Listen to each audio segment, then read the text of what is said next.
তুমি আমাকে যেসব কথা বলেছিলা সেই সব কথা রেকর্ডিং কিন্তু আমার ফোনে আছে। আমি পারলে কিন্তু এখন শোনাতে পারি তোমার সব কথা। হ্যালো বন্ধুরা, তোমরা সবাই কেমন আছো? আশা করছি অনেক অনেক অনেক বেশি ভালো আছো। তো বর্তমানে শফিককে নিয়ে একটি ভিডিও অনেক ভাইরাল হচ্ছে। শফিককে পলিগ্রাম টিভি থেকে কেন বাদ দেওয়া হলো? তো আজকের এই ভিডিওটি আমরা শফিকের মুখ থেকেই শুনবো। চলো বেশি দেরি না করে ভিডিওটিকে স্টার্ট করি। হ্যালো বন্ধুরা, আপনারা সবাই কেমন আছেন? আশা করি অনেক ভালো আছেন। তো পল্লিগ্রাম টিভিতে আমাকে নিয়ে একটা ভিডিও আপলোড হয়েছে।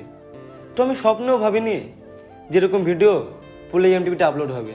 তো ভিডিওটা দেখার পর অনেক খারাপ লাগলো এবং অনেক রাগও হলো, আবার অনেক ভালোও লাগলো। তো পল্লিগ্রাম টিভিতে হারুন ভাইকে নিয়ে আমি কিছু বলবো। তো হারুন ভাই কী বললো ভিডিওতে, যে আমি নাকি মদ খেয়ে রাস্তায় পড়ে থাকি, মেয়েদেরকে নিয়ে ঘুরতে যাই, হোটেলে থাকি, সিগারেট খেয়ে বেড়াই, রাস্তায় রাস্তায় সিগারেট খেয়ে বেড়াই। তো আমি যতটুকু জানি যে 18 বছর না হলে কোনো ছেলে মেয়েকে হোটেলে জায়গা দেয় না। আর তুমি তো নিজে মুখে বললা যে আমার বয়স 16, আমার বয়স 16 বছর। আপনারা হয়তো জানবেন, আপনারাও জানেন এই ব্যাপারটা। তো আপনারা আর বিচারটা করবেন, কমেন্ট অবশ্যই বলে যাবেন। আর তুমি কি বলেছিলা আমি নাকি তোমার ছোট ভাইয়ের মতো। তাহলে কি একটা বড় ভাই পারে তার ছোট ভাইয়ের দুর্নাম করতে, তা আবার সোশ্যাল মিডিয়াতে? আসলে তুমি আমাকে ছোট ভাই হিসেবে ভাবোইনি। যদি তুমি ছোট ভাই হিসেবে ভাবতা তাহলে তুমি আমাকে নিয়ে সোশ্যাল মিডিয়ায় এইসব ভিডিও বলতা না। কিন্তু তুমি আমাকে ছোট ভাই হিসেবে ভাবোইনি। আর তারপরে বলবো মিলন স্যারকে। তো মিলন স্যারকে আমি যথেষ্ট সম্মান করি। তো মিলন স্যার বললো যে শফিককে অনেক ভালো ভাবতাম, আর দিন দিন তার ব্যবহার অনেক খারাপ। বললেন আমি নাকি আপনার সামনে সিগারেট খেয়ে বেড়াই, এই করি ওই করি। কিন্তু আপনি কি একবারও আপনি কি বুকে হাত দিয়ে বলতে পারবেন যে আপনাকে আমি খারাপ ভাষায় কথা বলেছি, আপনাকে আমি আপনার সামনে আমি সিগারেট খেয়েছি? বলতে পারবেন? কখনো বলতে পারবেন না। কিন্তু আজ সোশ্যাল মিডিয়াতে এই কথাটা কেন বললেন যে আমি অনেক খারাপ ছেলে, এই করি ওই করি? আপনি আপনার বাড়িটা আমি গিয়েছি, আপনি তো দেখেছেন যে আমি কেমন ছেলে। আমি বলবো না যে আমি ভালো ছেলে, যেহেতু আপনারা বলেছেন। তারপরে আছে মতিউলদা কি বললেন যে শফিক অনেক খারাপ ছেলে, তাকে বুঝিয়েছি, সে আমাদের কথা বোঝেনি। তো মতিউলদা, তুমি আমাকে কবে কবে বোঝালে বলো? কোনদিন বোঝাওনি। তুমি ভুলে যাচ্ছ একটা কথা। সাথে মনে আছে একদিন আমি, তুমি আর উসমানদা ছিলাম। আমি তো ফোনের স্ক্রিন আর তোমরা ব্যাটারি। কি বললাম? হ্যাঁ, কি বলেছিলাম? তোমরা ব্যাটারি, কেউ কেউ ওয়াই বলেছিলাম। আমি ভিডিওটা দেখলাম। তো যখন আসলে তুমি আমাকে কখনো বোঝাওনি। আসলে তুমি আমাকে কখনো বোঝাওনি। তুমি আমাকে যেসব কথা বলেছিলা সেই সব কথা রেকর্ডিং কিন্তু আমার ফোনে আছে। আমি পারলে কিন্তু এখন শোনাতে পারি তোমার সব কথা। সাথে মনে আছে কি, তোমার কথা মনে পড়ছে যে তুমি আমাকে কি বলেছিলা সাথে?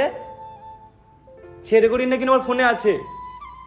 সেই রেকর্ডিংটা আমি আমার মালিককেও শোনাইনি, কারণ আমি তোমাদেরকে অনেক সম্মান করি, অনেক ভালোবাসি। আমি যেদিন পল্লিগ্রাম টিভি থেকে বেরিয়ে এসেছি সেদিনও আমি পারতাম পল্লিগ্রাম টিভিকে নিয়ে খারাপ খারাপ ভিডিও করতে, পল্লিগ্রাম টিভিকে গালাগালি করতে। পল্লিগ্রাম টিভি আমাকে নিজে ইচ্ছে বের করে দিয়েছে, বলতে পারতাম, কিন্তু বলিনি, কারণ আমি নিজে পল্লিগ্রাম টিভি থেকে বেরিয়ে এসেছি। আর তুমি বললে আমাকে বুঝিয়েছো, তুমি আমাকে জীবনেও বোঝাওনি। আমি এখন যদি মন চাই রেকর্ডিংটা আমি এখন পাবলিকের সামনে নাচতে পারবো, কিন্তু নাচবো না, কারণ আমি চাইনি তোমাদের ক্ষতি হোক।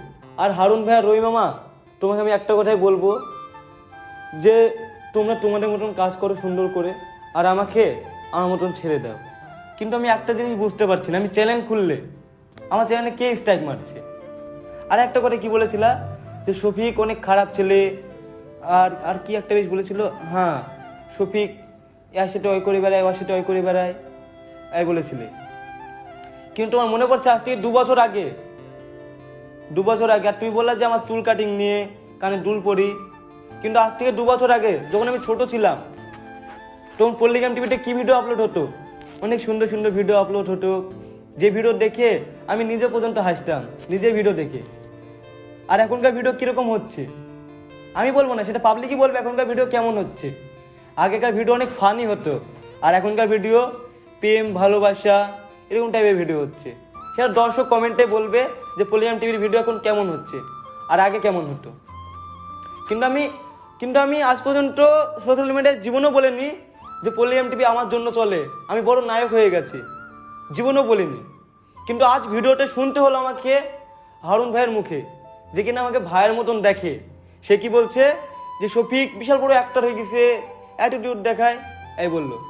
কিন্তু আমি আজ পর্যন্ত কোনো সোশ্যাল মিডিয়ায় বা কাউকে বলিনি যে আমি অনেক বড় নায়ক, পলিগ্রাম টিভি আমাকে নিয়ে চলে। কেউ বলতে পারবে না যে আমি এই কথা বলেছি। আর এই কথা যদি কেউ বলতে পারে, আমি ভিডিওই করবো না, জীবনে ভিডিওই করবো না। এই কথা যদি কেউ বলতে পারে, আমি আগে যেমন ছিলাম এখনো তেমনই আছি, সাধারণভাবে চলাফেরা করি, যেখানে ইচ্ছে করে ঘুরে বেড়াই। কারণ যেহেতু আমি এখন পলিগ্রাম টিভিতে ভিডিও করিনি, আগে করতাম অনেক কারণ ছিল, সে কারণটা বলবো না আমি আপনাদের সামনে কি এর জন্য বেরিয়েছি। কারণ বললে আমি তো তাদের মতন হয়ে যাব না। কারণ আমি তাদেরকে ভালোবাসি, তাদের আমি চাইনি যে তাদের ক্ষতি হোক, আর তারাও চায় না যে আমার ক্ষতি হোক। তো আমি বলবো যে পলিগ্রাম টিভি অনেক দূর এগিয়ে যাক এবং অনেক ভালো থাকুক। তো আপনারা এই ভিডিওটা দেখে আপনাদের মনে যেরকম মনে হবে সেটা আমাকে কমেন্টে জানাবেন। আর আপনারা সবাই ভালো থাকবেন, সুস্থ থাকবেন।